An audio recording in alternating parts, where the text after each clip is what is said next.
हरे राम राम राम हरे हरे, हरे कृष्ण कृष्ण कृष्ण हरे हरे म्हणा हरे राम.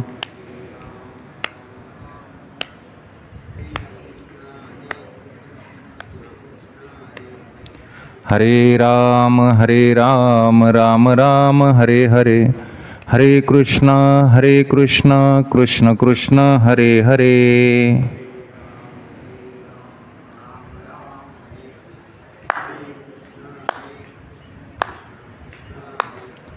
हरे राम राम राम हरे हरे, हरे कृष्ण कृष्ण कृष्ण हरे हरे.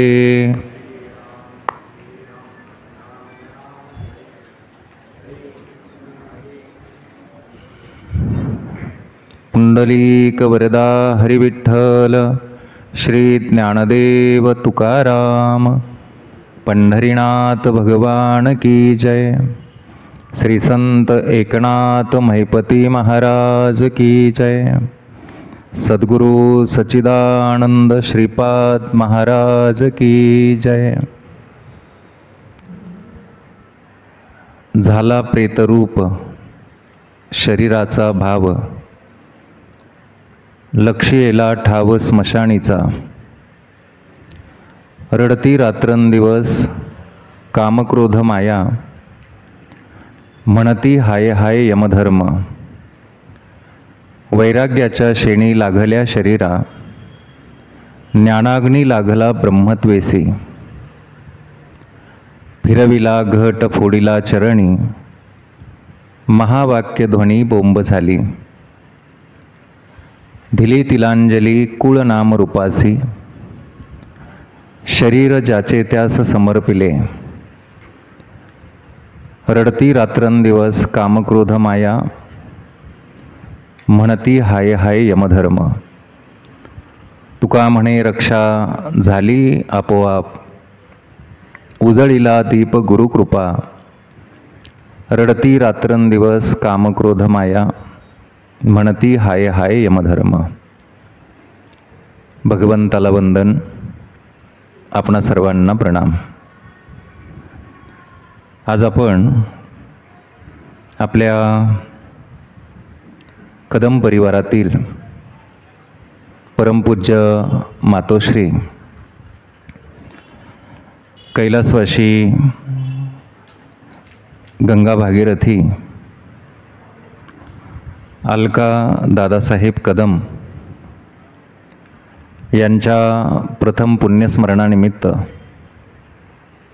वर्षश्राद्धानिमित्त या ठिकाणी उपस्थित आहोत.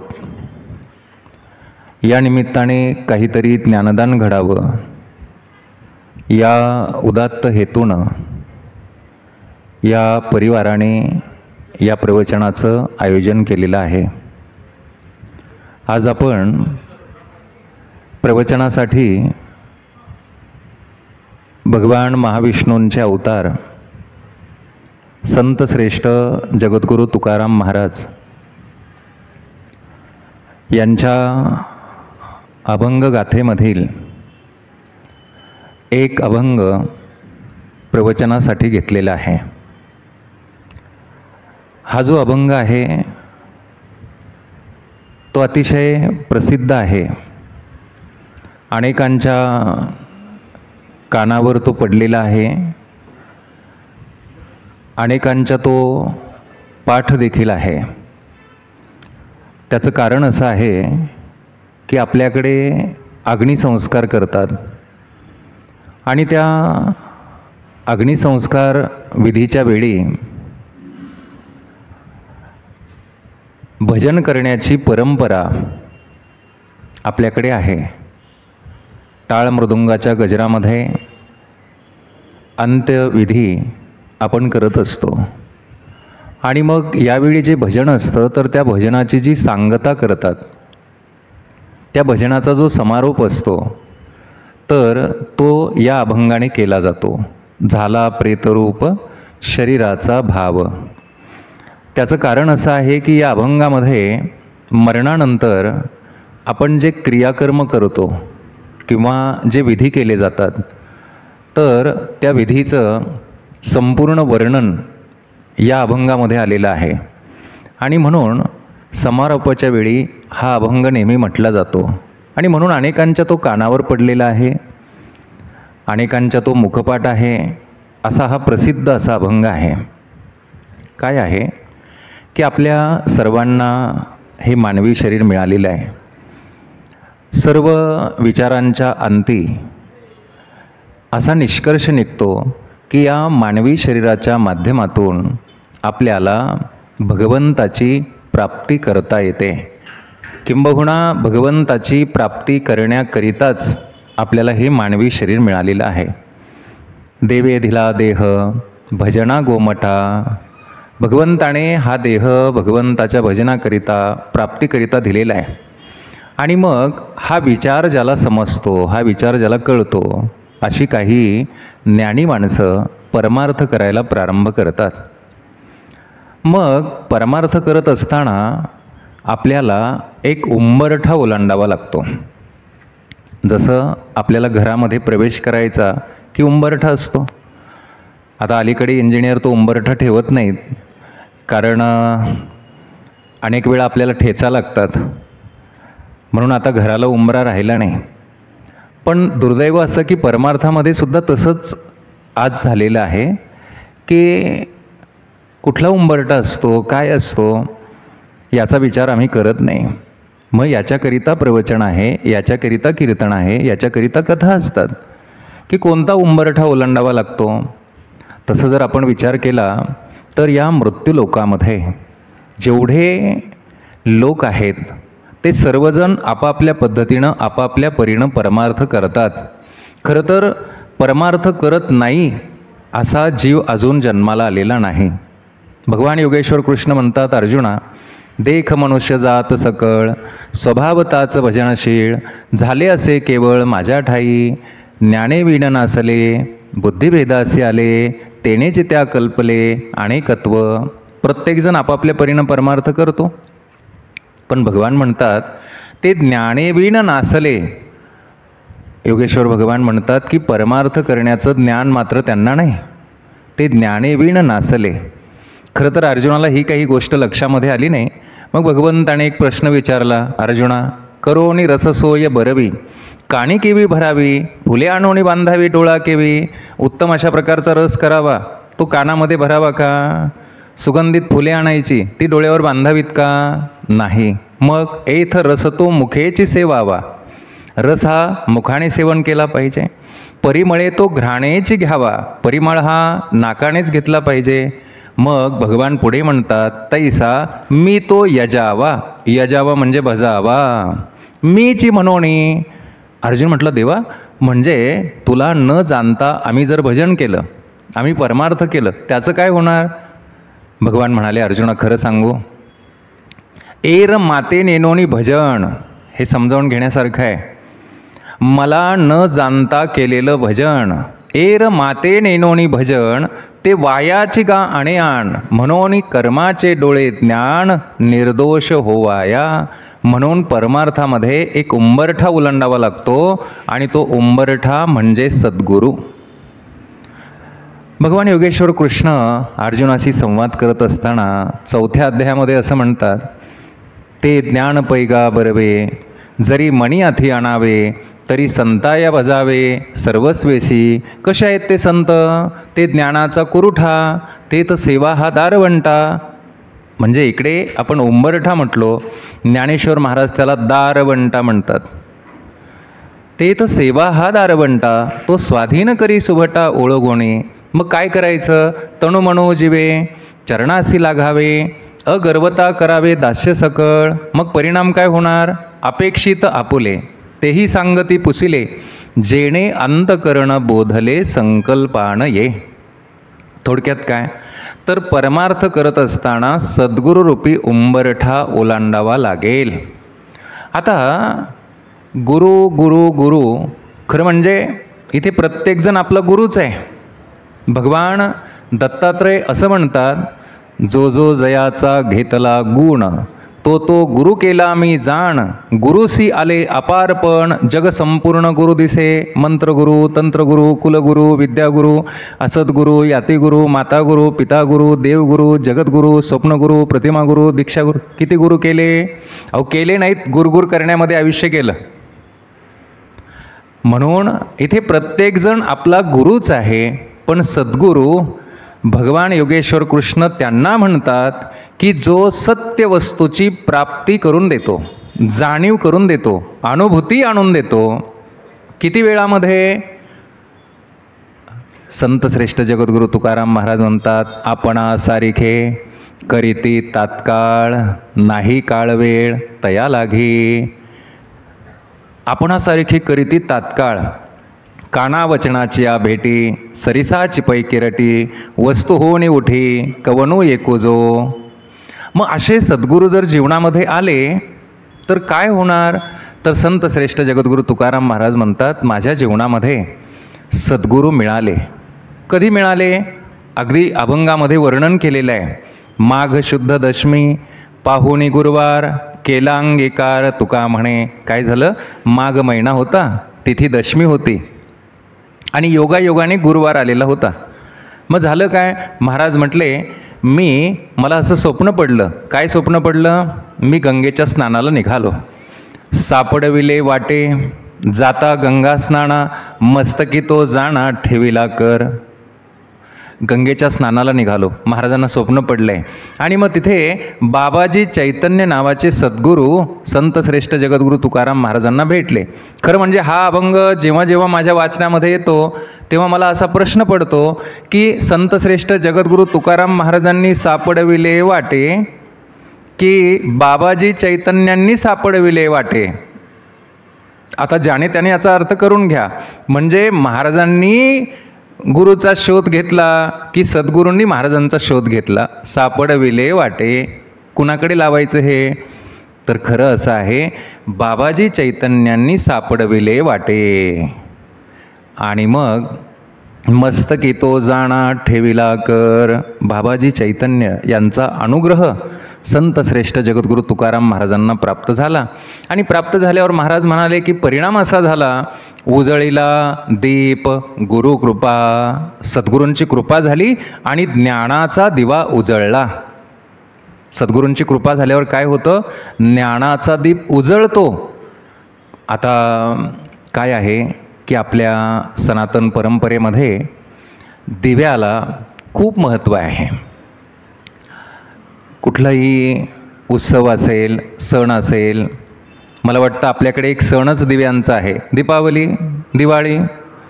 आणि देवालयामध्ये, शिवालयामध्ये, गाईच्या गोठ्यामध्ये, तुळशी मातेला सांज वेळेला आपण दिवे लावतो.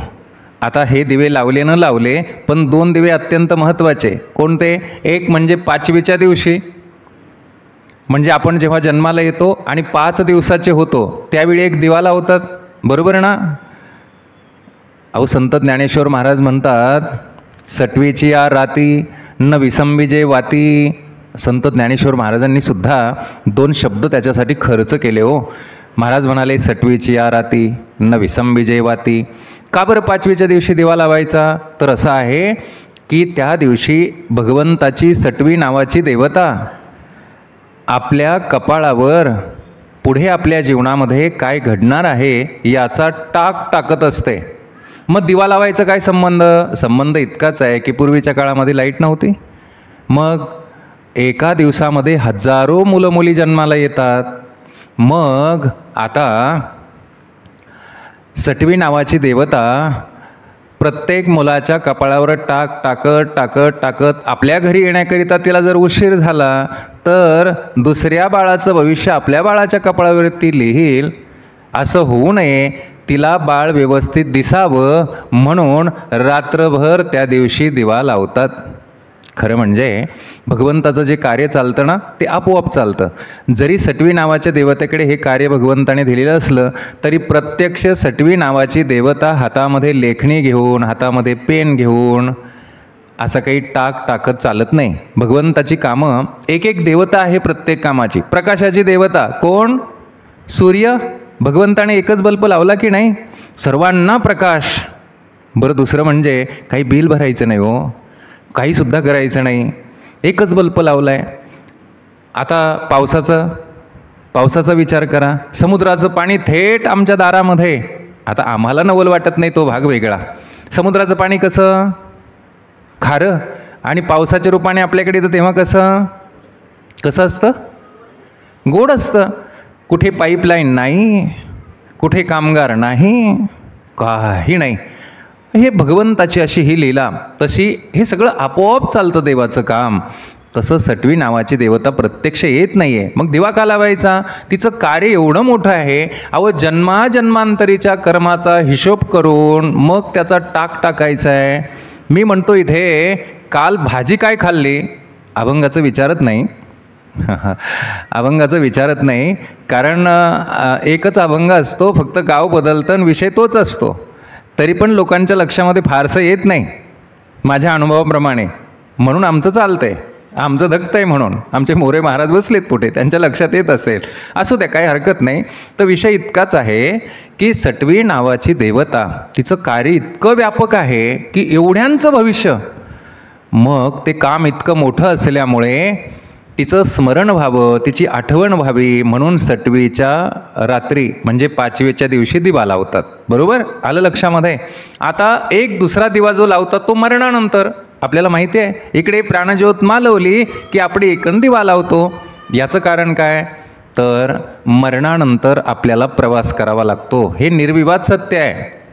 प्रत्येक जीवाला मरणानंतर प्रवास करावा लागतो, आणि हा प्रवास अत्यंत दूरचा आहे. आणि मग त्या प्रवासामध्ये त्या जीवाला जर अंधार पडला तर त्याला रस्ता व्यवस्थित दिसणार नाही, तो पडेल, अडखळेल. त्याला रस्ता व्यवस्थित दिसावा, वाट व्यवस्थित दिसावी, म्हणून आपण दिवा लावत असतो. पण मरणानंतरचा दिवा लावतात किती दिवस? काही ठिकाणी एकच दिवस लावतात.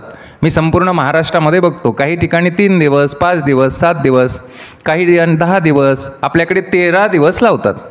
आणि 13व्याच्या दिवशी हा जीवात्मा प्रवासाला निघतो. आणि आपण 13व्याच्या दिवशी तर दिवा मालवतो. मग त्याला कसा याचा प्रकाश जाणार? पण आपली ती भावना आहे.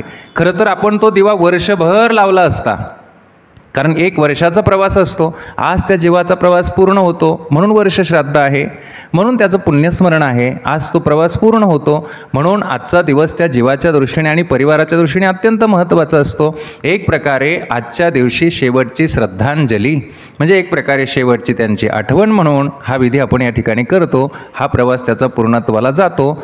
आपण त्याचा थोडासा विचार नंतर करणार आहोत. तर तूर्त इतकाच विचार करा की आपण वर्षभर दिवा लावला असता, पण काय आहे की आपला दिवा घरामध्ये आपण लावतो, त्याचा अंगणामध्ये सुद्धा प्रकाश जात नाही.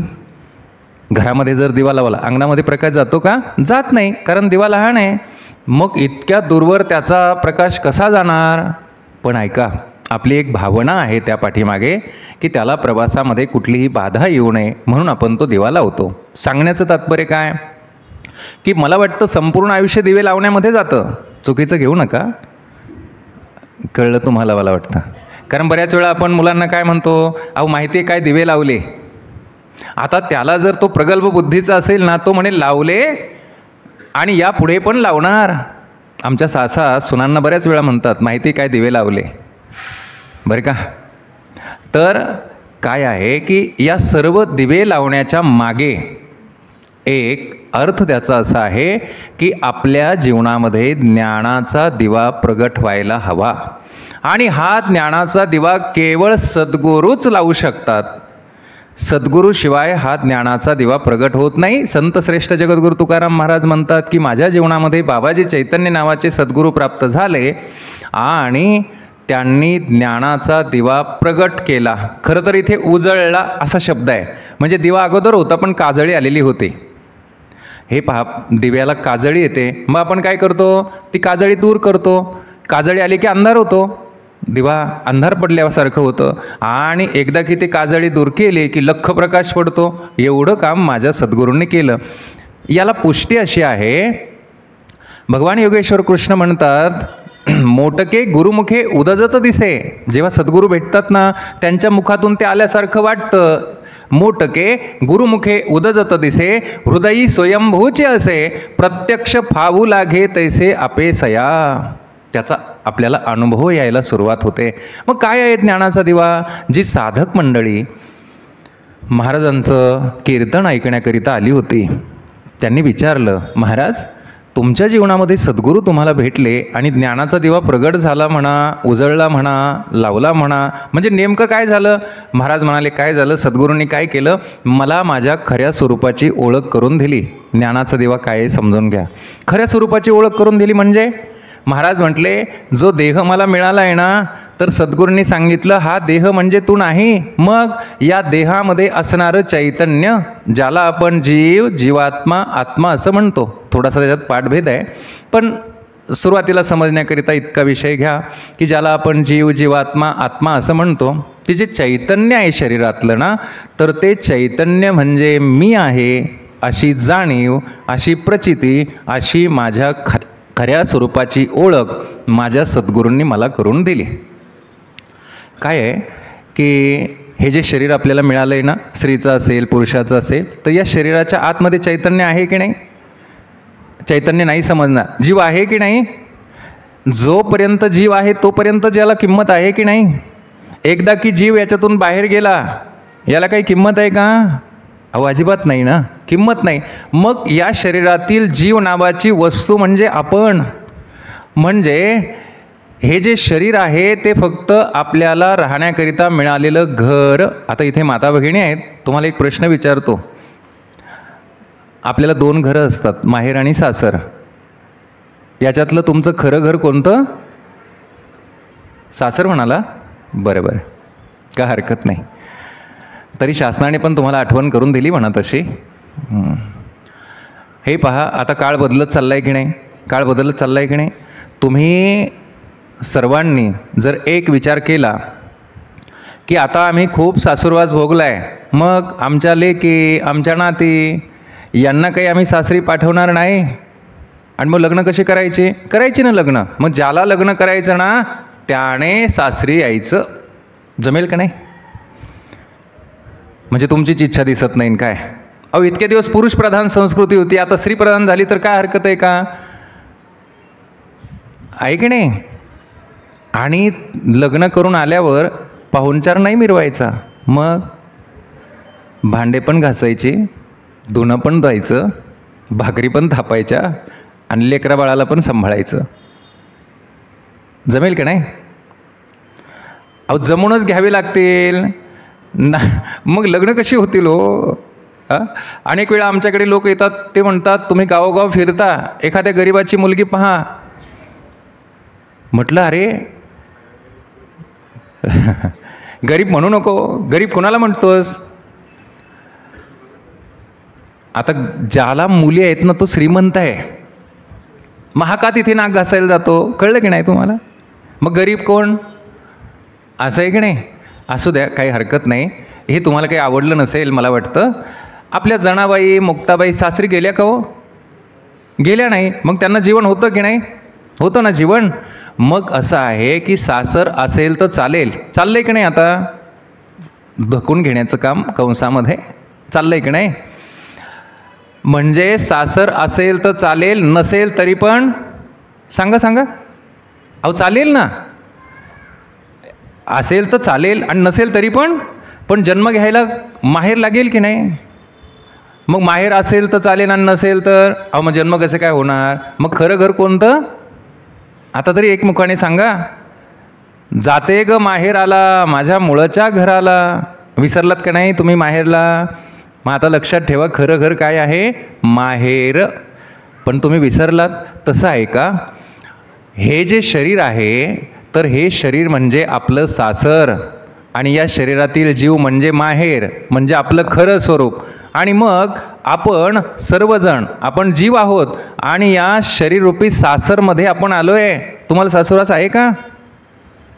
तुम्हाला आहे का? मी तुमचा सासुरास कशाला विचारू? तुम्हाला कळलं नाही माझे बोलणं काय होतं. तुम्ही फक्त दृष्टांत ऐकला आणि सिद्धांत कळलाच नाही. तुम्हाला कळलं का? नाही समजला? हे पहा, परत सांगतो. या शरीरातील जीव म्हणजे आपण, आणि हे शरीर म्हणजे सासर. मग याचं सासुरवास आहे की नाही काही तुम्हाला? नाही कळलं. मग खुर्चीवर बसलात सासुरवास म्हणून बसलात की उगाच बसलात? हां, व्याधीच्या रूपाने. हे पहा, तुकाराम महाराजांचा एक इतका प्रसिद्ध अभंग आहे, कागा सासुरवासी मज केले भगवंता, आपुले या सत्ता स्वाधीनता ते नाही, कागा सासुरवासी मज केले भगवंता. काही सत्ता चालते का याच्यावर? या शरीरावर काही सत्ता चालते का? केस पांढरे व्हावे वाटतात का? म्हातारं व्हावं वाटतं का? मग सासुरवास नाही का? सासुरवास नाही. नाक तोंड गळू लागले, लाळ आणि शेंबूड श्वानापरी गती झाली. म्हातारं व्हावं वाटतं? वाटतं का? म्हणजे ज्यांना जे झालेत त्यांनीच विचारात घ्या, बाकीचे सगळे म्हातारे होणार आहे, काय काळजी करू नका. हे चांगलं सांगितलं तुम्हाला. मग काय तरुणपणात देह ठेवताय काय? म्हणून म्हटलं तुम्ही सगळे म्हातारे होणार, बरे का? म्हातारं व्हावं वाटतं का? वाटत नाही. काही प्रयत्न केले का हो? अहो, तरुण राहण्यासाठी किती प्रयत्न आहेत, किती रंगरंगोटी चालते. म्हातारं होण्यासाठी काही बसून राहिले तरी म्हातारं होतं, झोपून राहिलं तर जरा लवकर होतं. आहे का नाही सासुरवास? आहे की नाही? कळला का पण तुम्हाला? व्याधी, विकार, आजार, रोग, सासुरवास आहे की नाही? आणि म्हणून हे जे शरीर आहे, तर हे शरीर आपलं सासर आहे आणि या शरीरातील जीव म्हणजे आपण आहोत. संत श्रेष्ठ जगद्गुरु तुकाराम महाराज म्हणतात, सद्गुरूंनी हा ज्ञानाचा दिवा उजळला. म्हणजे काय केलं? तर मला असा विवेक दिला, आत्मनात्म विवेक. हे शरीर मी नसून या शरीरातील जीव मी आहे आणि हा जीव सच्चिदानंद स्वरूप आहे. हे शरीर नव्हतं तेव्हा सुद्धा जीव होता म्हणा. अजून अनुभूती सद्गुरू मिळाल्यावर कळेल. इथे गंमतच अशी आहे की सद्गुरूरूपी उंबरठा उलंडल्याशिवाय ही जाणीव होत नाही, ही प्रचिती होत नाही, बरे का? ही माहिती आहे फक्त. अनुभव जर घ्यायचा असेल तर सद्गुरू आल्याशिवाय अनुभव येणार नाही. एक प्रसिद्ध अभंग आहे, सद्गुरू नाईके पूर्ण कृपा केली. याला पूर्ण कृपा म्हणतात. निज वस्तू दाविली माझी मज. निज म्हणजे जवळची, माझीच वस्तू मला सद्गुरूंनी दाखवली. काय केलं? माझे रूप मज दावी येले डोळा. आरशामध्ये नाही हा, अंतर्मुख होऊन माझे रूप मज दावी येले डोळा. दिधली प्रेमकळा ज्ञानमुद्रा, काय उतराई हो कवण्या गुणे. जन्मानाही येणे ऐसे केले, नामा म्हणे नेकी दावी येली सोय. न विसंबे पाय खेचराचे. आपल्या खऱ्या स्वरूपाची ओळख जे करून देतात. तुम्ही म्हणाल मग हे खरं स्वरूप नाही का हो हे शरीराचं? नाही ना, हे बदलणार आहे ना. हे पहा, जेव्हा हे शरीर मिळालं तेव्हा कसं होतं? बाल्यावस्थेमध्ये होतं की नाही? हळूहळू तरुण अवस्थेमध्ये गेलं, हळूहळू वृद्ध अवस्थेमध्ये गेलं. एथ कौमारत्व दिसे तारुण्य ते भ्रंशे, परिहान नाशे एकेका सवे. पण मला सांगा, जो जीव बालपणामध्ये होता तोच तरुणपणात असतो की नाही? जो जीव तरुणपणामध्ये असतो तोच म्हातारपणात असतो की नाही? म्हणजे जीव बदलत नाही. आपण न बदलणारे आहोत, शरीर बदलणारं आहे. समजलं? शरीर सारखं बदलतंय. आपण अपरिवर्तनशील आहोत, शरीर परिवर्तनशील आहे. अहो, हे बाल्यावस्था, तरुणावस्था, वृद्धावस्था राहू द्या हो. कालचं शरीर आज नाही बरं का मोरे महाराज. आजचं शरीर उद्या नाही. अहो, हे पण खूप दूरचं झालं. सकाळचं शरीर दुपारी नसतं, दुपारचं शरीर संध्याकाळी नसतं. अहो, हे पण जास्त झालं. प्रवचनात जेव्हा बसलात ना तेव्हा जसं शरीर होतं ना, आता मध्यंतरी तसं नाही आहे. त्याच्यामध्ये कोट्यावधी बदल झालेत. प्रवचन संपल्यापर्यंत ते तसं राहणार नाही. अहो, एवढं सांगेपर्यंत त्याच्यात कोट्यावधी बदल झालेत. गंमत सांगू का? ज्याला आपण मी असं म्हणतो ना, तो मी म्हणेपर्यंत तो मी मेलेला असतो आणि तिथे दुसरा आलेला असतो. अजून सोप्या भाषेत सांगतो, तुम्ही जर एखाद्या वाहत्या पाण्याकडे पाहत असाल, नदीचं पाणी असतं, वाहतं पाणी असतं ना, तर त्या पाण्याकडे तुम्ही पाहता. असं म्हणतात, एकाच पाण्यात दोनदा स्नान करता येत नाही. समजलंय का? कशामुळे? दुसरं येतंय ना हो. ज्या पाण्याकडे ते वाहतंय ना, ज्या पाण्याकडे तुम्ही पाहताय ना, ते पाणी किती वेळ तिथे आहे? अहो, क्षणभर. मग कुठे जातं? समुद्राकडे वाहून जातं ना. तसं ज्या देहाला आपण मी म्हणतोय, बारकाई नाही का, ज्या देहाला मी असं म्हणतो ना, एवढा मी म्हणेपर्यंत तो मी मेलेला असतो आणि दुसरा देह तिथे आलेला असतो. देह सारखा बदलतो, त्याच्यामध्ये परिवर्तन होत राहतं आणि आपल्यामध्ये परिवर्तन होत नाही. आपण जीव आहोत एवढंच काय. अहो 100 वर्षापूर्वी आपल्याला हे शरीर नव्हतं, आपण होतो का? जे नाही म्हणाले, ज्यांना कळलं नाही त्यांचा तर भाग सोडा, पण जे नाही म्हणाले उत्तर तर चांगलं दिलं, याचा अर्थ सद्गुरूंची गरज आहे, हे समजून घ्या. शरीर नव्हतं आणि मग मला सांगा ना, आपण जर शरीर नव्हतं, आपण नव्हतो, मग आलो कसं काय? हा पण प्रश्नच आहे ना.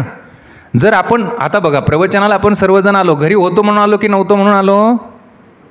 घरी होतो म्हणून आलो ना. तसं या शरीरामध्ये आपण आलो, त्या शरीरात येण्याच्या अगोदर असलं पाहिजे की नाही, म्हणून या शरीरामध्ये आलो की नाही. आता कुठे होतो, काय होतो, त्याच्यासाठी आता आपल्याला थोडासा अभ्यास करावा लागेल ना. आहे मी हा कोण, करावा विचार, म्हणे ज्ञानेश्वर निवृत्तीचा. तर ऐका, आपण या शरीरामध्ये 6व्या 7व्या महिन्यामध्ये येतो. हे शरीर 5 वस्तूचं आहे. भगवान म्हणतात ना, देह तो 5चे झाले, ते कर्माच्या गुणी गुंतले, भवतसे चाकी सुदले, जन्ममृत्यूच्या. कसा देह तयार होतो? 750 वर्षापूर्वी ज्ञानेश्वर महाराजांनी आपल्या ज्ञानेश्वरीमध्ये त्याचा उल्लेख केला आहे का. शुक्रशोणिताचा सांधा, मिळता 5चा बांधा, वायुतत्व दशधा एकवेद झाले. 5 वस्तूचं शरीर तयार होतं, माती, पाणी, अग्नी, वायू, आकाश. आणि मग 6व्या 7व्या महिन्यामध्ये त्या मातीला डोहाळे लागतात ना, म्हणजे तिचा श्वास असा दीर्घ होतो, श्वास असा मोठा होतो, धाप लागल्यासारखं होतं. आणि मग आपण म्हणजे जीव त्या आईच्या श्वासोश्वासावाटे आत जातो. आणि आपलं जे दशमद्वार आहे ना, दशमद्वार काय म्हणायचं त्याला? अहो बाळ जन्माला आल्यावर इथे खड्डं नसतं का? हां, ब्रह्मरंध्र. वा, असे ऐकणारे पाहिजेत. नाहीतर आपण टाळू म्हणू, बाकीचं काय. कशाला असते ती टाळू? मावशी, किती टाळू भरल्या की नाही तुम्ही इथे? कशाला देवाने खड्डं दिलं बरं? त्याचा काही उपयोग पण होतो का? आता हे बघा, डोळ्यांचा होतो, कानाचा होतो, नाकाचा होतो, तोंडाचा होतो, उपस्थ गुद सर्व दरवाजांचा उपयोग होतो. याचा काय उपयोग? देतानेच देवाने असं निवार दिलं असतं तर प्रवचन कळत नाही, कीर्तन कळत नाही. पण इथे खड्डं दिलं बुवा, त्याचं कारण एकच आहे, त्याला म्हणायचं ब्रह्मरंध्र किंवा सहस्रार. आपला जो पाठीचा भाग आहे ना, मणक्याचा, मेरुदंडाचा, तर आपल्या ऋषी मुनींनी 7 चक्राची कल्पना मांडलेली आहे. आपलं जे माकड हाड आहे ना, तिथून ते चक्र. तुम्ही म्हणाल उगाच कशाला चक्रावून सोडता? आता काही थोडे चक्र नाही कळलं तुम्हाला? अहो चक्रावून गेलो ह्या प्रपंचामध्ये, काय चक्र म्हणता? पण साधू संतांनी सांगितलं मूलाधार, स्वाधिष्ठान, मणिपूर, अनाहत, विशुद्ध, आज्ञा, मग इथे सहस्रार. तर ऐका, इथून जीव आतमध्ये येतो या दरवाजातून, राहील लक्षामध्ये, ब्रह्मरंध्रातून आत येतो. आणि आता जाताने अहो घरी नाही म्हणत, हा वर खाली. मग परमार्थामध्ये याची सगळी उत्तरं मिळतात, म्हणून सद्गुरूची गरज आहे, हे लक्षामध्ये घ्या. येताने सर्वजण ब्रह्मरंध्रामधून येतात, जाताने कोण डोळ्यातून जातं, कानातून जातं, नाकातून जातं, तोंडातून जातं, उपस्थ आणि गुद अशाही दरवाजातून जातात. आणि जो परमार्थ करणारा असतो, ज्याला सद्गुरू भेटतो, त्याचा जीव पुन्हा ब्रह्मरंध्रामधून जातो. म्हणून परमार्थाची साधना पूर्ण झाल्यानंतर सद्गुरू डोक्यावर हात ठेवतात. हे पहा, प्रपंचामध्ये जर एखाद्याने काहीतरी प्रगती केली तर प्रापंचिक लोक त्याच्या पाठीवर शाब्बासकीची थाप देतात. शाब्बास, मुली असेल मुलगा असेल, शाब्बासकीची थाप देतात की नाही? म्हणजे प्रपंचाची थाप कुठे आहे? पाठीवर आहे. आणि प्रपंचाची थाप कुठे आहे? लावणिया हात, कुरवाळीला माथा, सांगितली चिंता न करावी. एवढी साधना आपल्याला करायची आहे. असू द्या, आपण जीव आहोत इतका विचार आत्ता घ्या. मग सद्गुरू भेटला की अनुभूती आल्याशिवाय राहणार नाही. तर तुकाराम महाराज म्हणाले, मला कळालं हे शरीर मी नाही, या शरीरातील चैतन्य मी आहे, अशी अनुभूती मला आली. उजळीला दीप गुरुकृपा, हे अभंगाचं शेवटचं चरण आहे. आता जी साधक मंडळी महाराजांचं कीर्तन ऐकण्याकरिता आली होती, ती साधक मंडळी म्हटली, महाराज आता तुम्हाला सद्गुरू भेटले आणि त्यांनी ज्ञानाचा दिवा उजळला, म्हणजे तुमचं म्हणणं असं आहे की हे शरीर तुम्ही नाहीत, या शरीरातील चैतन्य तुम्ही आहे, अशी तुम्हाला अनुभूती आली. म्हणजे नेमकं काय झालं आम्हाला जरा समजावून सांगा. आणि मग महाराज म्हटले, का हो, तुम्ही एखादं प्रेत पाहिलं का? प्रेत म्हणजे मेलेला माणूस, शेव पाहिलं का? लोक म्हटले काय सांगायचं महाराज, आमच्या डोळ्यात देखता आजा मेला, पंजा मेला, बाप मसना गेला, देखत देखत नातू पंतू तोही तैसा झाला, उठा उठा जागा पाठी भया आले मोठे, पंढरी वाचोणी दुजा ठाव नाही कोठे. कबीरदास तिथं असं म्हणतात, खरं तो त्यांचा अधिकार आहे. 9 भी मर गए, 10 भी मर गए सहस्र 33 कोटी देवता मर गए, पडे काल के फासी, हकीम मर गए, मर गए जिंदा जोगी, येथे उरो नाही आले अवतार, एरते पामर जीव किती. महाराज म्हटले याचा अर्थ प्रेत तुम्ही जवळून पाहिलं. महाराज म्हटले त्या प्रेताची जशी अवस्था आहे ना, त्या प्रेताची जशी स्थिती आहे ना, त्या प्रेताचा जसा भाव आहे ना, तसा भाव आमचा शरीराच्या संबंधाने जिवंतपणी झाला. सद्गुरूंची कृपा झाल्यामुळे काय झालं की शरीराच्या संबंधाने आम्ही जिवंतपणी प्रेत झालो. प्रेत म्हणजे शरीराच्या संबंधाने आम्ही मेलो. म्हणजे तुम्ही बघा, आता एखादा माणूस मेलेला आहे, त्याची तुम्ही निंदा केली, त्याची तुम्ही स्तुती केली, त्याला काही फरक पडतो? मेलेल्या माणसाची निंदा करत नाहीत? अहो करतात ना, पण जरा कमी करतात. आणि स्तुती अहो तोंड भरून, अहो स्तुती पाठकच असतात.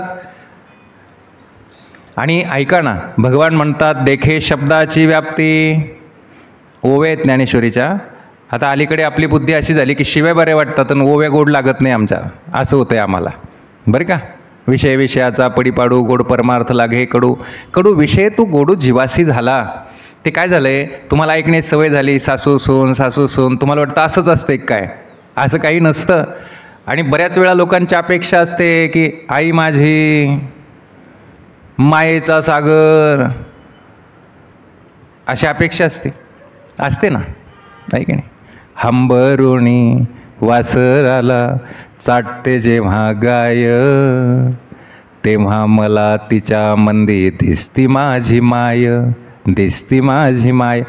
मला वाईट एका गोष्टीचं वाटतं की हे माणसांना सांगायची वेळ आली. अहो पशुपक्ष्यांना कळतंय, हे आमचं दुर्दैव. असू द्या, तो विषय काही आपला नाही आहे.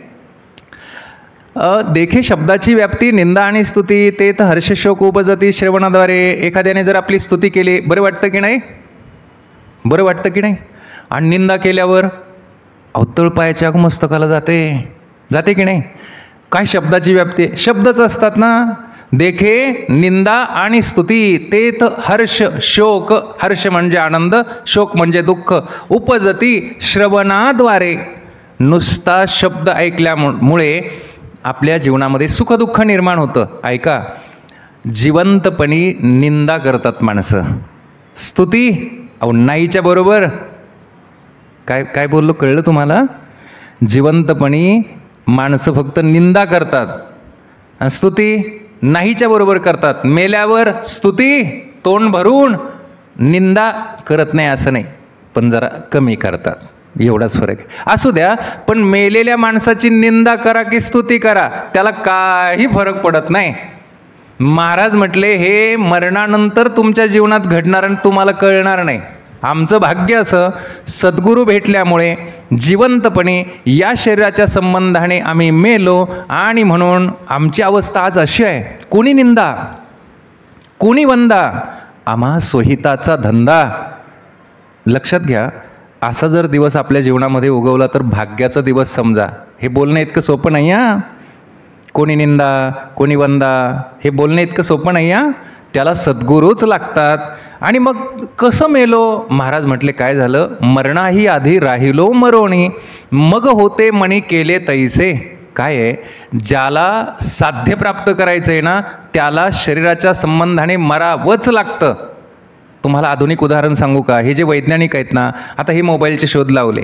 आपल्याला काही वाटतंय का? अमेरिकेत आपण फोनवर असं प्रत्यक्ष बोलू शकतो, बरोबर? आज इतका शोध लागलेला आहे.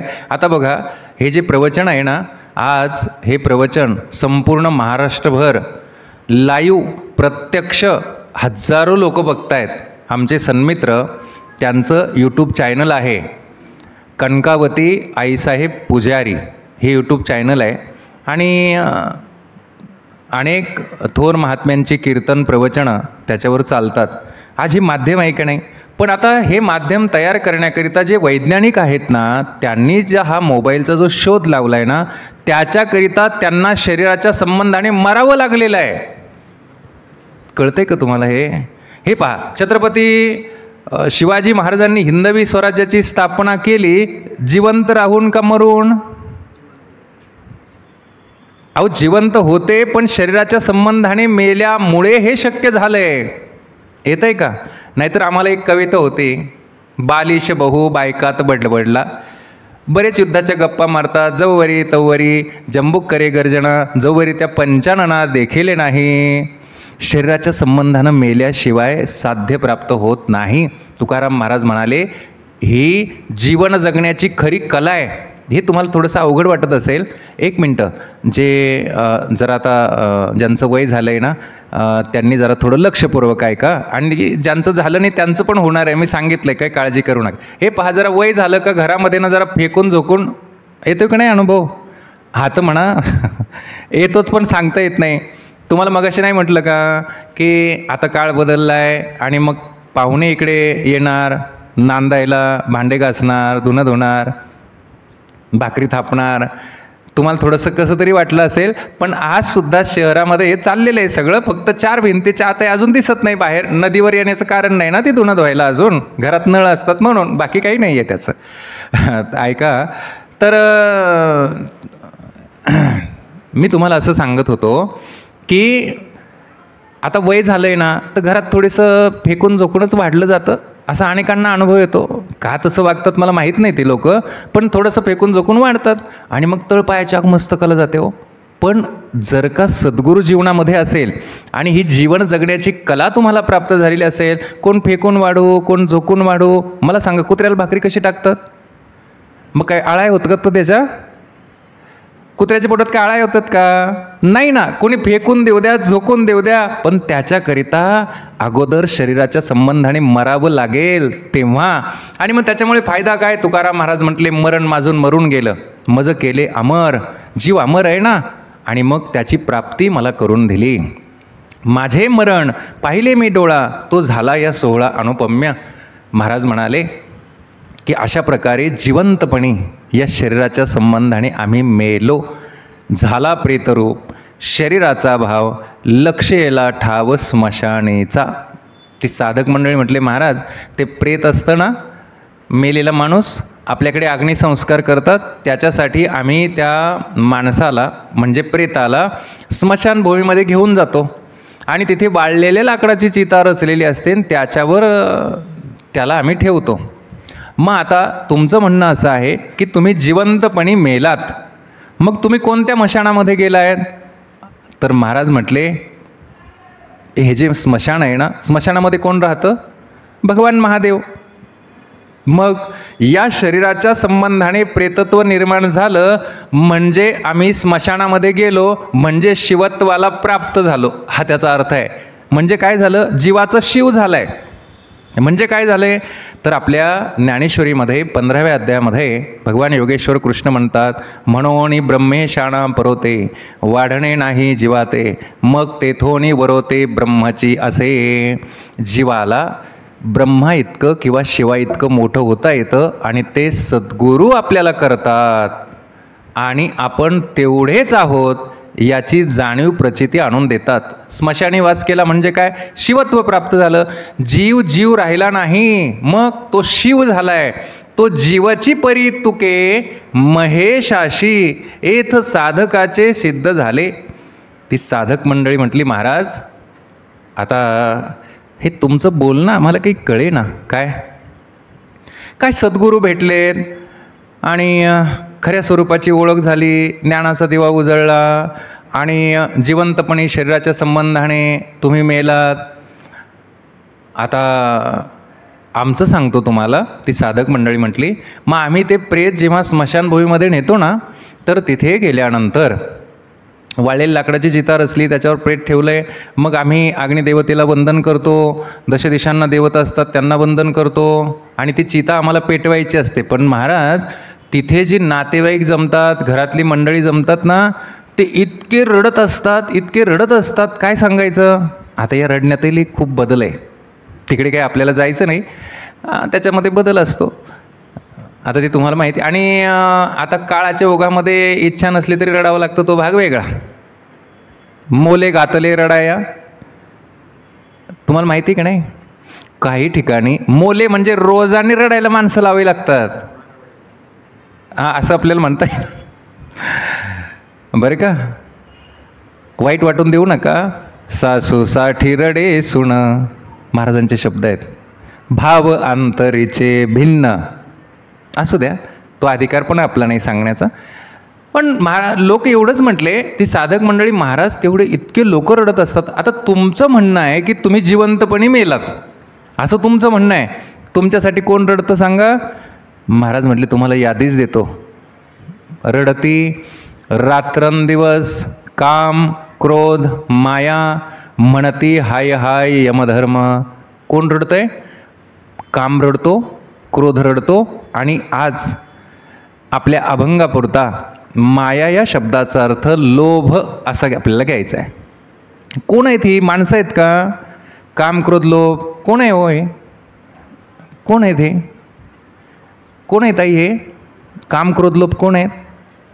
माणसं आहेत का. अहो माणसं नाही, आपले विकार आहेत ते, आपले शत्रू आहेत ते. कुठे राहतात. या शरीरामध्ये. काय करतात. काही नाही, आपल्याला दुःखामध्ये ठेवायचं काम करतात. शत्रूच आहेत ना आपले ते. कधी काम त्रास देतो आणि त्यांची साखळी आहे बरं का. काय. एखादा काम म्हणजे इच्छा जर पूर्ण झाली ना तर लोभ वाढतो, आणि इच्छा जर अपूर्ण राहिली तर क्रोध वाढतो. अशी त्यांची साखळी आहे. अहो भगवान योगेश्वर कृष्ण आणि अर्जुनाचा तो एवढा गोड संवाद, त्याच्यामध्ये भगवान म्हणतात, अर्जुना ज्याच्याकडे हे काम क्रोध लोभ आहेत ना, ते नरकाचंच गिऱ्हाईक आहे, नरकाचंच गिऱ्हाईक आहे. काय माऊली बोलतात त्याच्या संबंधाने. या कामक्रोध लोभा माझी उभा जो विरेशा. विरेशा म्हणजे हे वीरश्रेष्ठ अर्जुना, तो निरयपुरीची सभा सन्मान उपावे. आता ज्ञानेश्वर महाराजांचं बोलणं म्हणजे इतकं गोड बरं का. साच मवाळ मितले रसाळ, शब्द जैसे कल्लोळ अमृताचे. खरं म्हणजे नरकामध्ये ज्यांना ज्यांना नेतात ना, ते सन्मानाने नेत नाहीत बरं का. मारिती झोडीती तोडीती निष्ठूर. पण तरी माऊलींची गोड भाषा काय. हरिपाठ वाचता की नाही. त्याच्यामध्ये माऊली काय म्हणतात माहिती आहे का. यमाचा पाहुणा प्राणी होय. आता काही पाहुणचार करतात का. पाहुणचार नाही करत त्याचा, पण माऊली गोड बोलतात. निरयपुरीची सभा सन्मान पावे. तुम्हाला कळालं. हे काम क्रोध लोभ नरकाचे द्वार आहेत. ती साधक मंडळी म्हटली, महाराज आम्ही असं विचारलंय की तुमच्यासाठी रडतंय कोण. महाराज म्हटले हे काय. हे काम क्रोध लोभ रडतात. का बरं रडतात ते. महाराज म्हटले ते जिवंत माणसाच्या शरीरात राहतात, मेलेल्या माणसाच्या शरीरात राहत नाहीत. कळलं का तुम्हाला.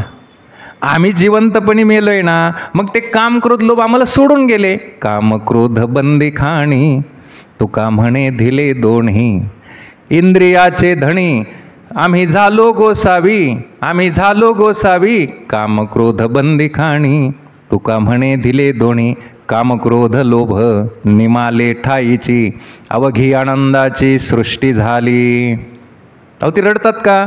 त्याचं कारण आहे ना. तुम्ही बघा, मेलेल्या माणसाच्या शरीरात काम असतो का. त्याच्या काही इच्छा असतात का. काही वासना असतात का. अहो नसतात ना. मेलेल्या माणसाच्या शरीरामध्ये नसतात ना. त्याला राग येतो का. आता मेलेल्या माणसाला राग येतो का. तुम्ही आम्ही मेलोच नाही ना. मग मरून बघा ना सद्गुरूला भेटून एकदा एकदा एकदा मरूनच घ्या. मग मरण्याचा प्रश्न येतोच कुठे. मी तुम्हाला गंमत सांगू. परमार्थ हा मरणाच्या दारातून प्रारंभ होतो, हे लक्षामध्ये ठेवा.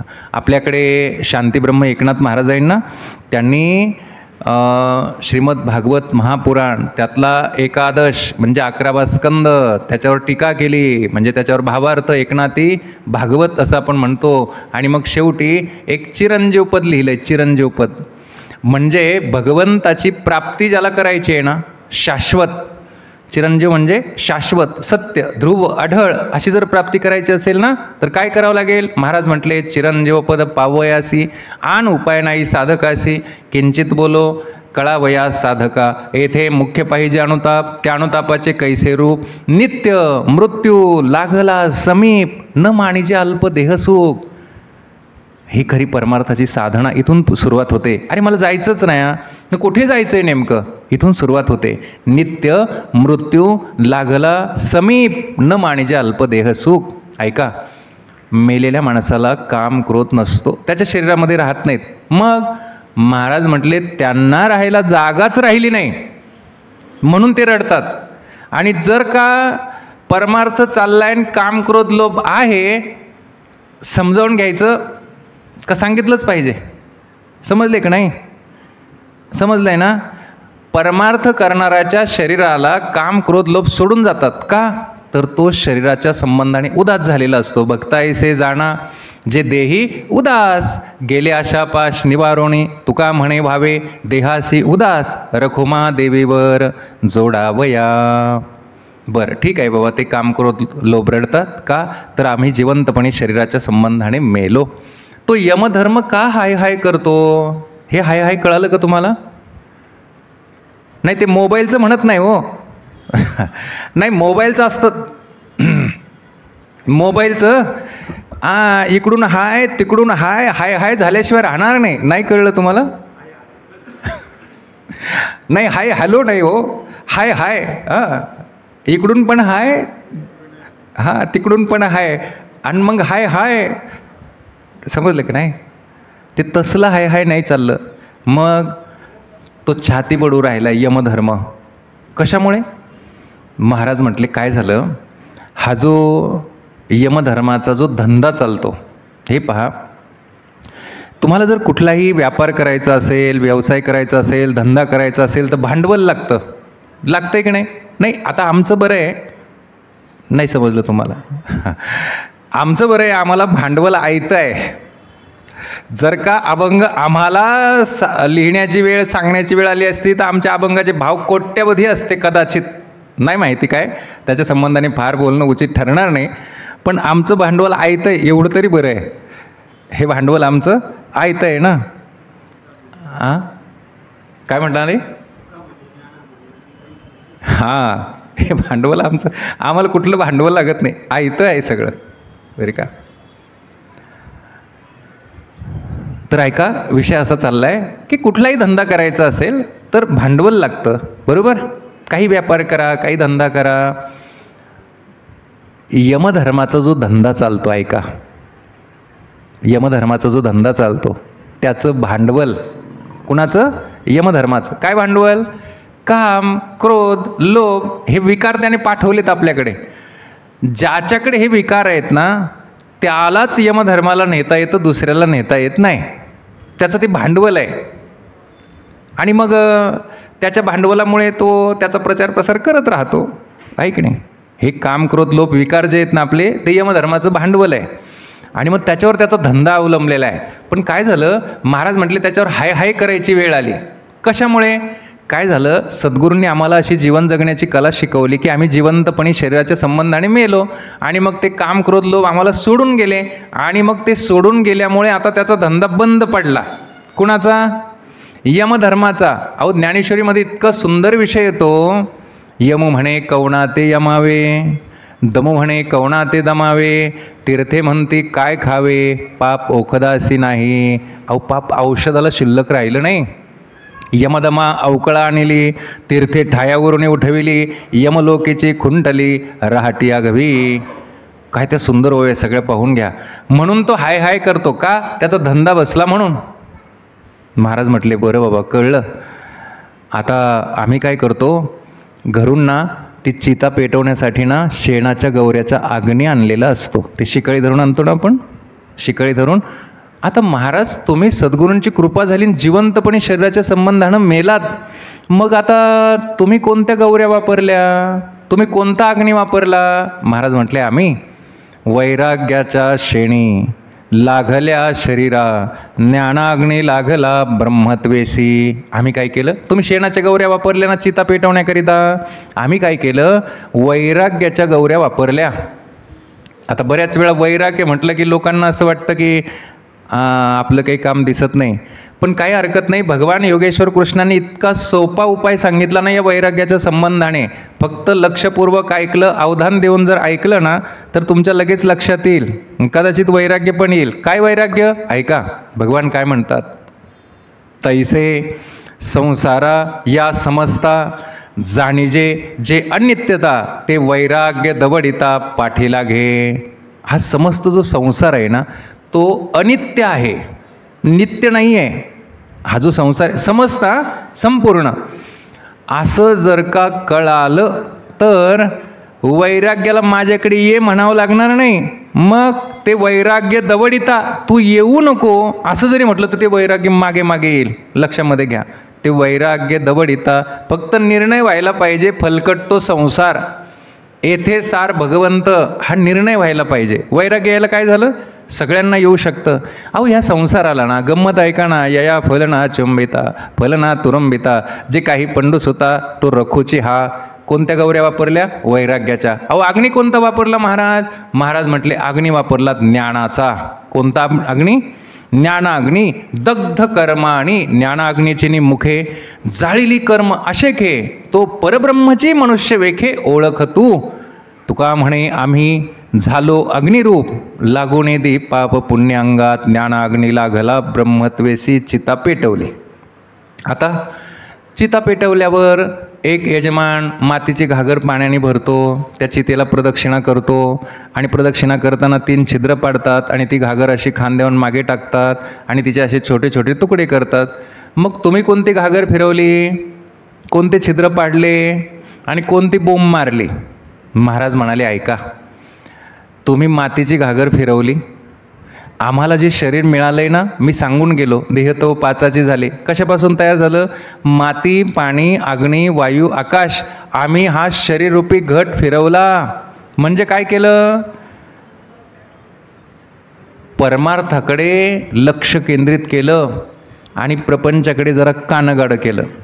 आता याचा अर्थ कसा घेतात सांगू का जरा? ऐका. आपल्याकडे आरती करतात ना, आरती केल्यानंतर एक अभंग म्हणतात, घालीन लोटांगण वंदिन चरण डोळ्यानी पाहीन रूप तुझे. आणि आपण काय करतो त्यावेळी? आठवा जरा, काय करतो? असा अभंग म्हटल्यावर काय करतो आपण? काय करतो? स्वतःभोवती फिरतो की नाही आणि लगेच प्रसादाला हात पुढे करतो. आपल्याला वाटतं झालं बाबा परमार्थ. आता हा त्याचा वाच्यार्थ आहे. हे शरीर फिरवायचं म्हणजे प्रत्यक्ष नाही फिरवायचं. मग काय करायचं आहे? आता मला सांगा, आपल्या जीवनाच्या 2 दिशा आहेत, एक प्रपंच आणि एक परमार्थ.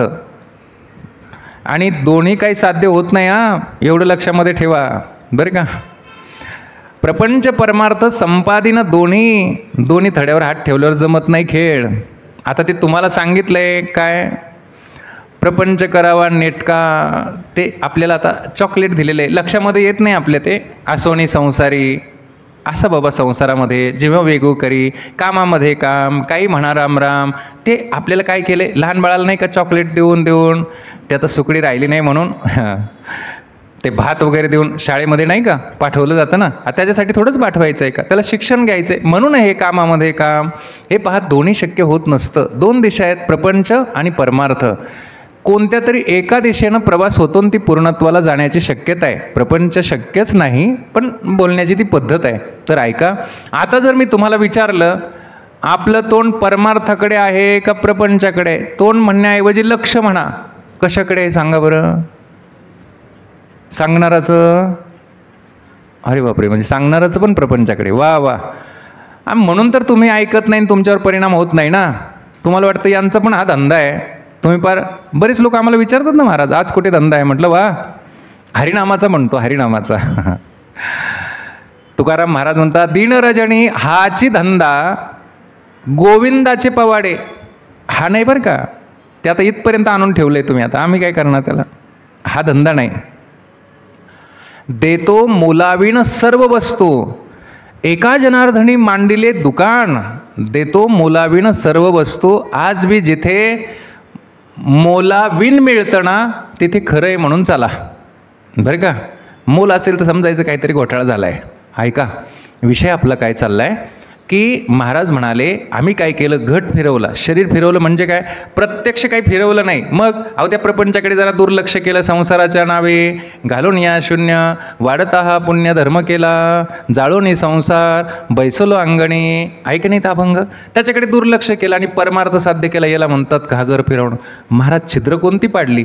महाराज म्हटले काय झालं, माझ्यामध्ये ना 3 गुण होते, सत्वगुण, रजोगुण, तमोगुण, आणि त्याच्यामुळे ना ते मला नाचवत होते. कधी तमोगुण नाचवायचा, कधी रजोगुण नाचवायचा, आणि कधी सत्वगुण नाचायचा. तमोगुण काम क्रोधादी विकार, त्याच्यावर विजय मिळवला. मग रजोगुणावर या प्रपंचाचे विषय वासना भोग, त्याच्यावर पण विजय मिळवला. सत्वगुणावर पण विजय मिळवला. आता तुम्हाला असं वाटत असेल सत्वगुण किती चांगला आहे आणि त्याच्यावर कशाला विजय मिळवायचा, किती नम्रता असते, किती लीनता असते, पण परमार्थामध्ये तुम्हाला तो बाधा आणतो. तुम्ही हरिपाठ वाचता की नाही, त्याच्यामध्ये माऊली म्हणतात त्रिगुण आसार. त्रिगुण कसे आहेत? अहो आसारच आहेत, काही कामाचे नाही. मला सांगा, आता पंढरपूरला वारी चालू झाली की नाही? आपण सर्वजण जाणारच आहोत, मी पण जाणार आहे पंढरीच्या वारीला. आणि आता 1 महिनाभर ऊन वारा पाऊस हे सगळं सहन करत करत करत पंढरपूरला जायचं. देवांचा देव असणारा भगवंत, त्याचं दर्शन घेऊन यायचं. आणि आल्यानंतर कोणता महिना असतो तो? आषाढ.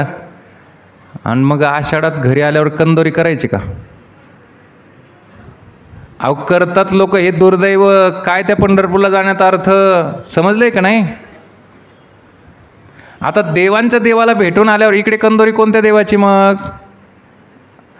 अहो आम्ही पाहिलं गावात सप्ताह पण असतात आणि जत्रा पण असतात, तमाशा पण असतो आणि कीर्तन पण असतं.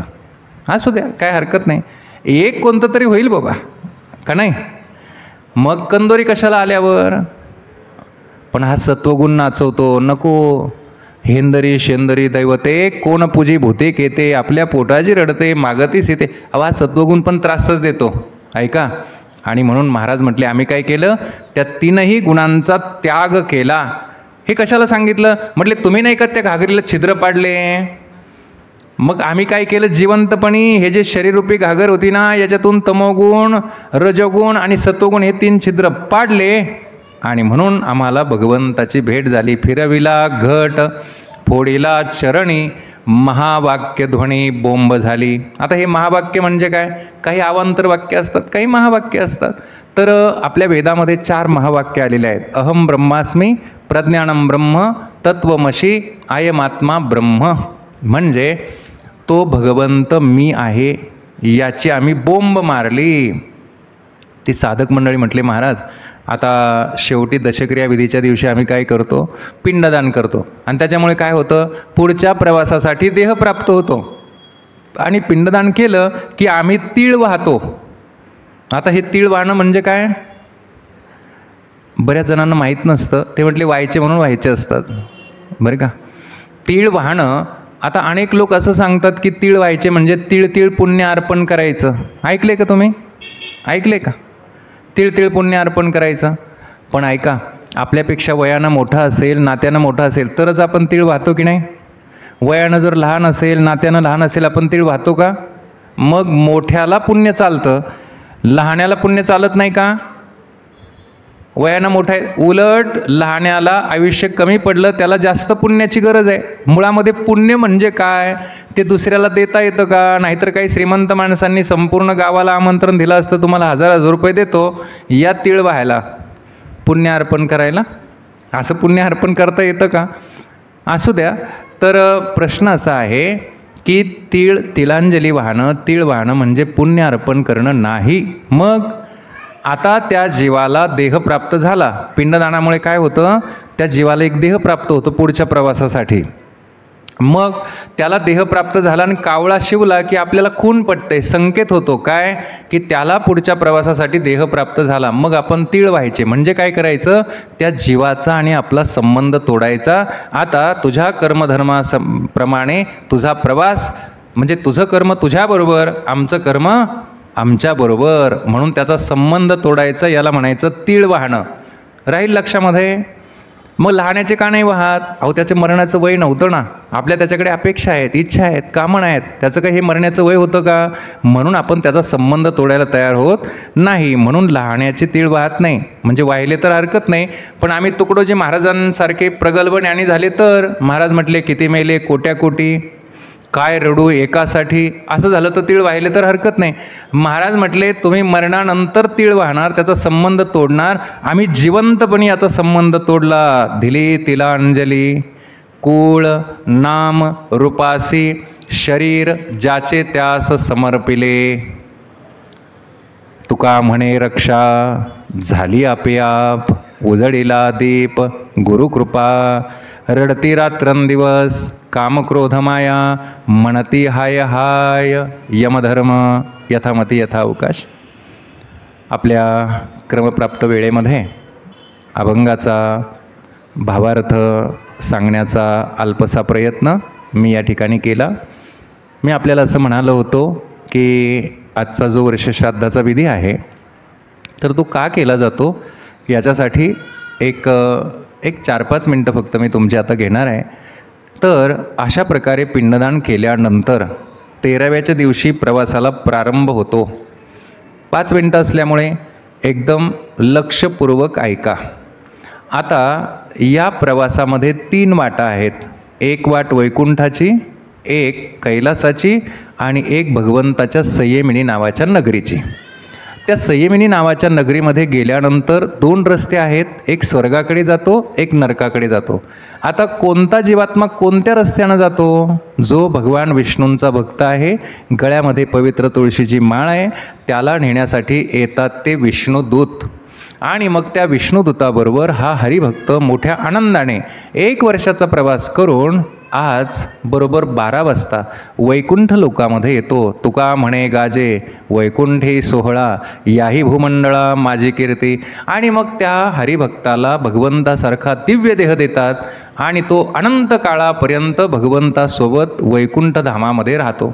त्याची इच्छा झाली तर तो पुन्हा अवताराला येतो. आम्ही वैकुंठवासी आलो याची कारणासी, बोलिले जे ऋषी साच भावे वर्ताया.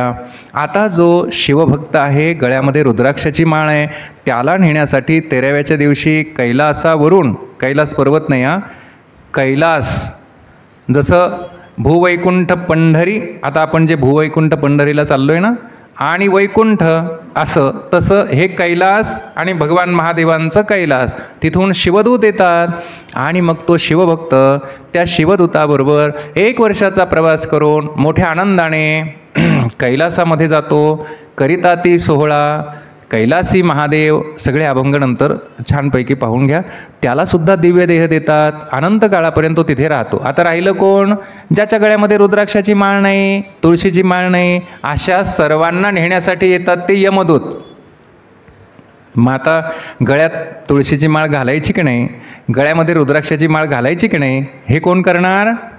आपली आपण करा सोडवण, संसार बंधन तोडा वेगे. मग अशांना न्यायला येतात ते यमदूत. ते अक्राळ विक्राळ असतात आणि हा प्रवास अत्यंत दुःखाचा, यातना भोगत भोगत ते सुरुवातीला सांगितलं ना, ते यमदूत त्याला मारत जोडत घेऊन जातात. आणि मग आज हा परमार्थ न करणारा जीवात्मा त्याला यमधर्मासमोर उभं करतात आणि तिथे चित्रगुप्त नावाचे देव असतात. कोण आहे ते चित्रगुप्त?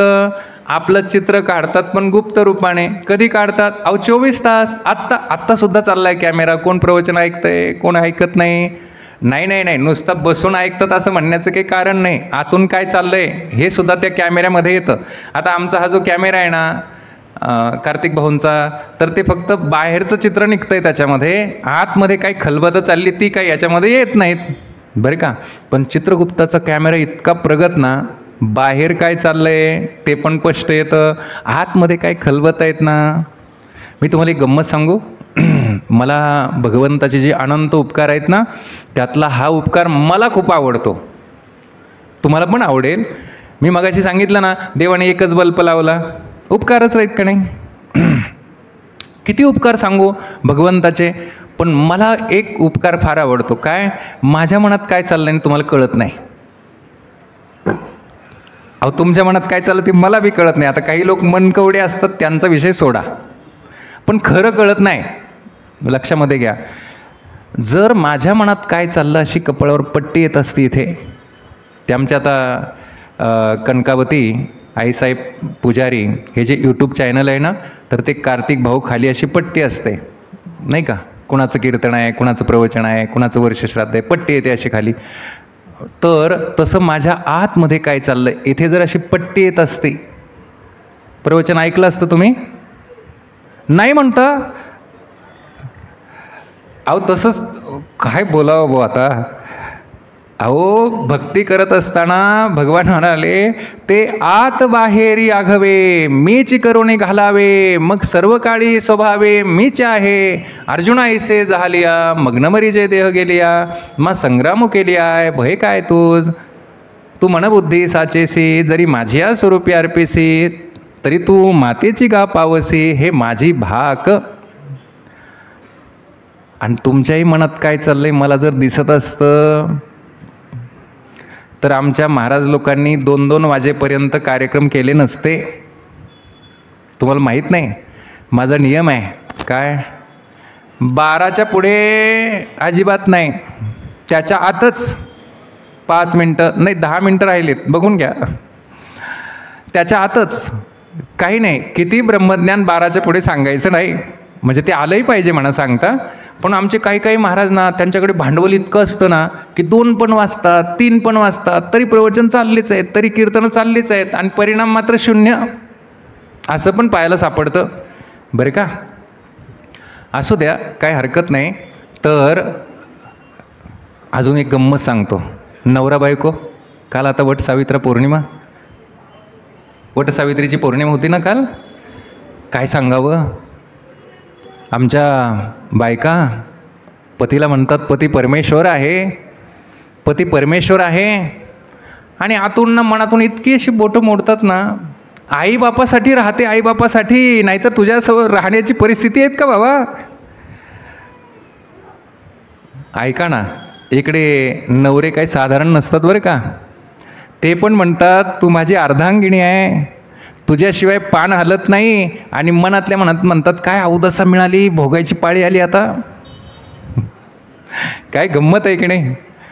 जर का अशी कपाळावर पट्टी येत असती, मग नवरा बायको कळले असते, गुरु शिष्य कळले असते, आमचे पुढारी नेते सगळे पण देवाची लीला आहे का, काही कळत नाही. पण कळत नसलं आपल्याला, पण देवाला कळतं ना. चित्रगुप्ताचा कॅमेरा आणि व्हिडिओ शूटिंग, मग आज तिथे आपल्याला उभं करतात यमधर्मासमोर, आणि चित्रगुप्त आपली तिथे अशी व्हिडिओ शूटिंग दाखवतात. चित्र पहा यांचे पराक्रम, काय पराक्रम सांगूच का जरा. किती बोकडे मारले, किती कोंबड्या मारल्या. वाईट वाटतं ना, वाईट वाटतं ना. अहो येतं ना कॅसेटमध्ये, अहो अभंग आहेत ना, मांस खाता हौस करी. एक छोटं बाळ होतं, ऐका, एक छोटं बाळ होतं असं, आणि मी त्या बाळाला विचारलं नाव काय. त्या बाळाने सांगितलं राजलक्ष्मी. पण त्या बाळाने मला काय सांगितलं माहिती आहे का, LKG UKGचं. ते बाळ म्हटलं पप्पा मम्मी ना मला अंडे खायला लावतात, आणि त्यांना सांगा ना त्याच्यामध्ये छोटं छोटं बाळ असतं. बाळाला कळालं, बाळाला, ऐका बरं का, बाळाला कळालं. तेवढं पप्पा मम्मीला सांगा ना, ते मला ते अंडं खायला लावतात. हां, त्याच्यात बाळ असतं छोटं छोटं, मला आवडत नाही. कोण म्हणतंय बाळ, आणि आमचं काय. अहो आमचं फक्त शरीर वाढलं आणि वय वाढलंय. ज्ञानेश्वर महाराज म्हणतात हे शरीराने वाढतात, बळ प्रज्ञा झिरोनी जाय किंवा विरोनी जाय, आणि तया ते नमस्करी ती पाय वडील म्हणून. बरं का, वयाच्या विचारे प्रबोधाच्या नाही, समानतो देही बालकाच्या. असू द्या, काय हरकत नाही. आज चित्रफित दाखवतात बुवा आपल्या ग्रंथात आहे. तुमचा विश्वास नसला, तुका म्हणे नाही विश्वास ज्या म्हणे पहावे पुराणे विचारुनी. आणि मग तिथे कॅसेट दाखवतात, पहा यांचे पराक्रम. मग पुण्यवानाला मिळतो स्वर्ग, आणि पापकर्म करणारा मिळतो नरक.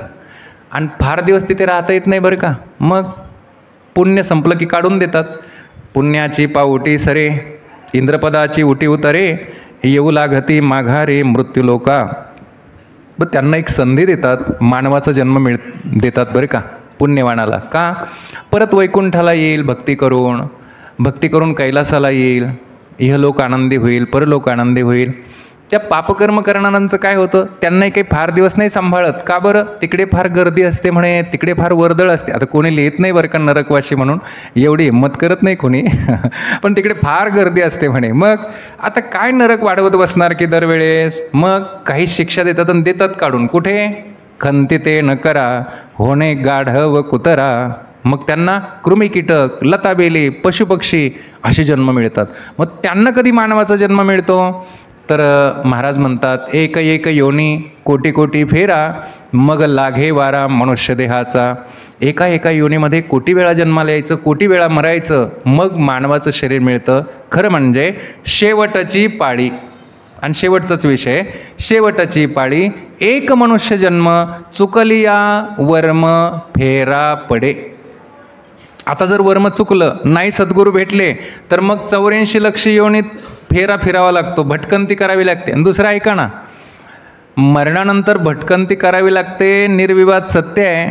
पण परमार्थ करत नसाल, सद्गुरू करत नसाल, तर इथे सुद्धा भटकंतीच आहे. मनाला विचारून पहा एकदा, इथे सुद्धा भटकंतीच आहे. म्हणून इथलीही भटकंती मनाची थांबवायची असेल, आता कोठे धावे मन, तुझे चरण देखलिया, भाग गेला क्षीण गेला, अवघा झाला आनंद.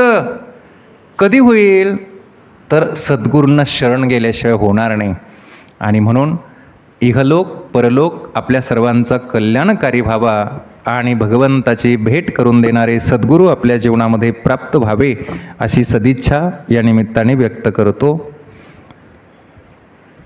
आज आपण आपल्या कदम परिवारातील परमपूज्य मातोश्री कैलासवासी गंगा भागीरथी अलकाताई दादासाहेब कदम, मी आपल्या सर्वांच्या वतीनं भगवंताला प्रार्थना करतो की आमच्या अलकाताईंना सद्गती प्राप्त व्हावी.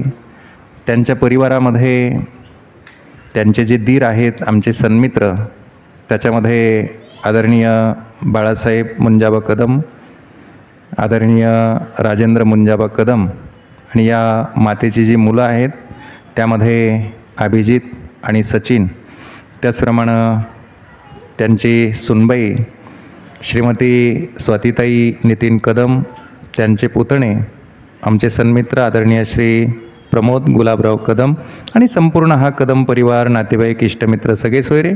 खरं तर गेल्या 1 वर्षापासून अग्निसंस्कार विधी असेल, राख सावरण्याचा विधी असेल, दशक्रिया विधी असेल, 13वा विधी असेल, कधी मासिक श्राद्ध असेल आणि आज वर्षश्राद्ध, गेल्या वर्षापासून या कदम परिवाराच्या दुःखामध्ये सर्व नातेवाईक, इष्टमित्र, सगळे सोयरे आपल्या जीवनातील अनमोल वेळ खर्च करून या परिवाराच्या दुःखामध्ये सहभागी झाले आणि त्यांचं दुःख हलकं करण्याचा प्रयत्न या ठिकाणी आपण केला. म्हणून आपल्या सर्वांना धन्यवाद. आणि कदम परिवाराने ही सेवा करण्याची संधी मला दिली, त्यांनासुद्धा धन्यवाद. त्याचप्रमाणे आज या ठिकाणी हे जे प्रवचन आहे, संपूर्ण महाराष्ट्रामध्ये या प्रवचनाचं लाईव्ह प्रक्षेपण आपल्या कणगर येथील कार्तिक भाऊ, त्यांचं यूट्यूब चॅनल आहे, त्याचं नाव आहे कनकावती आईसाहेब पुजारी, असं चॅनलचं नाव आहे.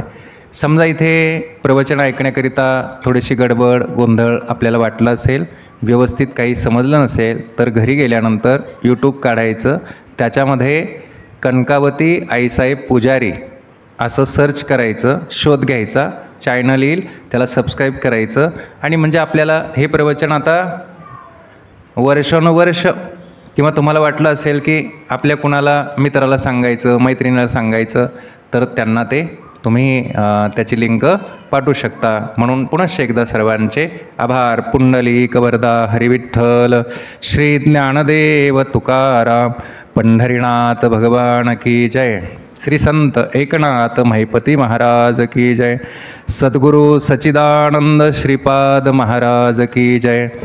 पसायदान सगळ्यांनी म्हणा. आता विश्वात्मके देवे येणे वागयज्ञ तोषावे, तोषोणी मज द्यावे पसाय दान हे. जे खळांची व्यंकटी सांडो, तया सत्कर्मी रती वाढो. भूता परस्परे पडो मैत्रज, दुरितांचे तिमिर जावो. विश्व स्वधर्म सूर्य, जो जे वांछिल तो तिला हो. वर्षत सकळ मंगळी ईश्वर निष्ठांची मान्य अनवरत भूमंडळी भेटतो. चला कल्पतरूचे अरव चेतना चिंतामणीचे गाव बोलते जे अर्णव पियुषांचे चंद्रमे जे अलांछण मार्तंड जे तापहीण ते सर्वाही सदा सज्जन सोयरे होतो. किंबहुना सर्व सुखी पूर्ण होणी तिन्ही लोके भजिजो आदि पुरखी अखंडित आणि ग्रंथोपजीविये विशेष लोकिये द्रष्टा द्रष्टविजय होवावे जे एथ म्हणे श्री विश्वेश्वरावो हा होईल दान पसावो. येणेवरी ज्ञानदेवो सुखिया जाहला येणेवरी ज्ञानदेवो सुखिया जाहला येणेवरी ज्ञानदेवो सुखिया जाहला. हरि ओम शांती शांती शांती.